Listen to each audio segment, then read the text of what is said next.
been looking in on that place for years and years and years.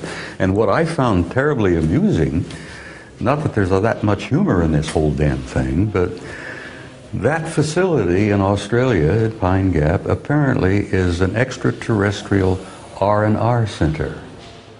And people say, what do you mean R&R? And it's a military term meaning rest and relaxation. Rest and relaxation. And I thought, how obvious, you know, it makes sense.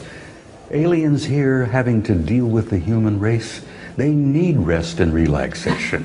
They need some. You know, I deal with the human race, and I need rest and relaxation, which is I'm going to get when I go home tomorrow, you see.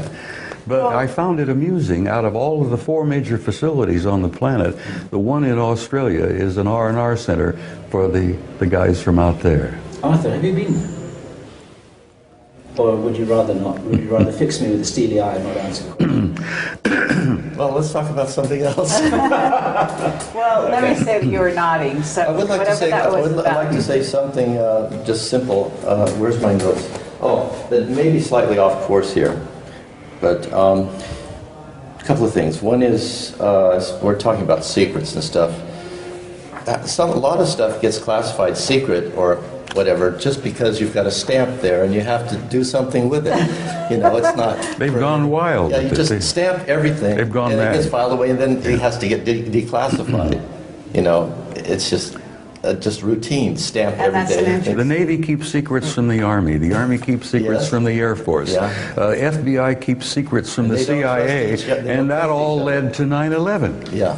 That's where the secrecy leads, to disasters like that. Yeah, they don't. And the thing is someone needs to be an interface between all these different groups and try and help them to communicate with each other while respecting their own boundaries. So. And are you willing to agree with me that you were one of those people Yes, that kind of crossed some of those Yes, lines yeah. between I had various to- agencies? Yes. So my customers were the whole spectrum. Which is why you Yeah. kind of have the level of knowledge about the overall big picture, That's as we why call I'm it. a big picture person and always a general person and not focused in one area. And I didn't ask for it, believe me, it just happens. You know, you just get a phone call and nothing happened. All of a sudden a phone call and would you like a job? Yes. Okay. What is it? Well, you just have to be patient and find out. That's that kind of thing. The other thing is people, at some levels, people are saying that the governments, like the presidents or whatever, or the leaders of the country, should release these secrets. But they haven't had access to this information.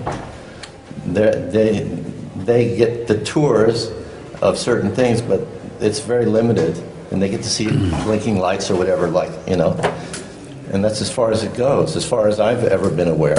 Arthur, the incident involving President Carter some years ago, where the President of the United States was told by the Director of Central Intelligence, Mr. President, you don't have a high enough security classification for us to tell you all this information. And sir, you don't have a need to know. Now, who was the Director of Central Intelligence at that moment? George Herbert Walker Bush, who became president. That's how damn bad it's become over the years. That's how corrosive secrecy can be, not merely to the human soul, but to the constitutional system of government. It's corrosive as hell, and it's got to stop, and I know you agree with me. Yes, the fear thing's got to stop, and we need to alleviate the fear for people. Because all of these things, most of the things that you see in the press are just created and planned long ago, fictitious enemies. They're enemies, but a lot of them are manufactured, and some of them aren't even real. Okay, and there's a long list, and they're almost at the end of their list. They're at the very end of their list now. Good timing. Right. And so there's nothing else no more rabbits to pull out of the Wait hat. 1 second. I want to actually say, what was your level of clearance? Because his was cosmic top secret. Because that's a NATO. That's NATO. NATO's highest clearance. Okay. And there are levels above that. There are Q clearances And, above that. well, you had a Q. My first one was a Q clearance with certain letters. Special access Yeah. programs. Yeah, but it was a Q clearance, and that was through the Department of Energy. It was Energy Research and Development Agency.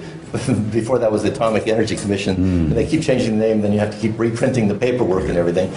I don't know why. But yeah, it was a Q clearance, and then it went to, basically from there, it varied, went up and down, from secret up into top secret, and over a period of 30 years or more. And then it ended up with top secret, SCI, and then top secret with a bunch of letters, which I still, I don't know, it doesn't matter. But they were, it was basically... You're not sure if you can say what... Yeah, it doesn't matter, it doesn't matter. Okay. But I would like to ask, because this is sort of meant to be a future talk, as it were. yeah. I fully understand and agree with you when you talk about the agenda of hyping up fear in order to make people more easily controllable. But let's ask the three of you, what is worth being concerned about and what is a distraction? What should we be focused on as issues for the human race in the next few years? And what just is something that is a misdirect, like the magician on the stage, that we shouldn't even be worried about, but they're trying to get us to think that way? How can you separate these things out for people? This is a really important opportunity to make a statement. Alfred probably is best qualified to answer that. Well, as a general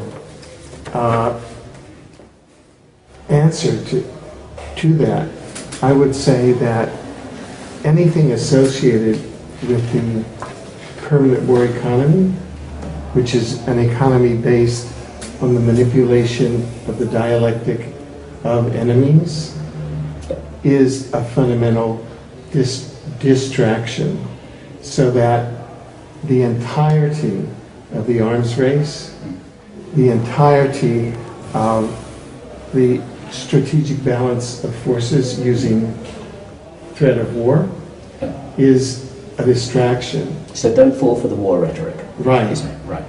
And number two, the area that these gentlemen have worked in, I think, is the cutting edge of human consciousness moving to the next level.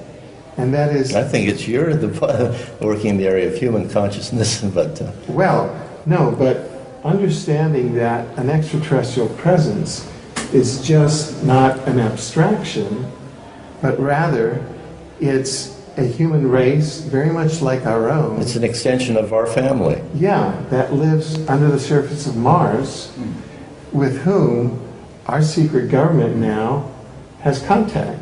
And so we have rights, we have inherent rights, in the same way I think under natural law, which will invoke that, which was, they were expressed in the Declaration of Independence of the U.S., they were expressed in the U.S. Constitution, the Canadian Charter of Rights, the Universal Declaration of Human Rights, various documents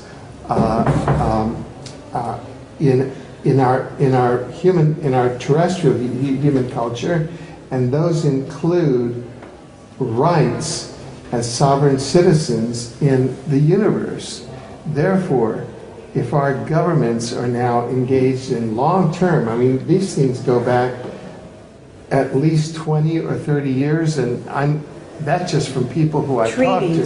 Treaties. Yeah, I have to remind you that when we governments, it's not the president or down, or the queen and down.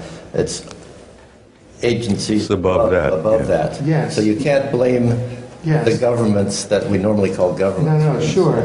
But whether or not they are supra-governments, they are still subject to natural law and universal law. And they can be hauled before a court,